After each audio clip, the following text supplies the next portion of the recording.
అనగా క్రీస్తును సొంత రక్షకునిగా అంగీకరించి, క్రీస్తును రక్షకునిగా అంగీకరించి క్రీస్తు ప్రసాదించే నూతన జీవితాన్ని పొందుకున్న వారు మాత్రమే బాప్తిజం తీసుకోవాలి.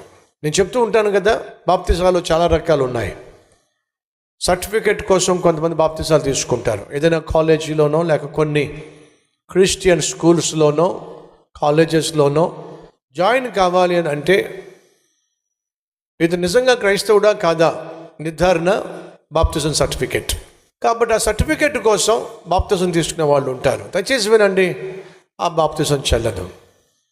అలాగే క్రైస్తవ వివాహం జరగాలి అంటే ఖచ్చితంగా క్రైస్తవుడు అనే నిర్ధారణ బాప్తిజం సర్టిఫికెట్. కాబట్టి ఆ బాప్తిజం సర్టిఫికెట్ ఇవ్వకుండా క్రిస్టియన్ మ్యారేజ్ జరగడం సాధ్యం కాదు. కాబట్టి కొంతమంది పెళ్లి కోసం బాప్తిజం తీసుకుంటారు.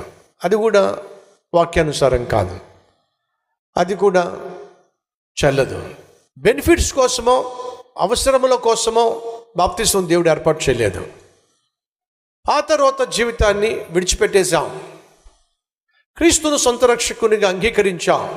ఇప్పుడు నేను ఒక నూతన వ్యక్తిని, పాత జీవితాన్ని రోత జీవితాన్ని నేను సమాధి చేస్తున్నాను అని చెప్పి నీళ్ళల్లోకి వెళ్ళి పాత జీవితాన్ని సమాధి చేసి ఒక నూతన జీవము కలిగిన వ్యక్తిపై నీళ్ళలోంచి బయటకు వస్తున్నాం.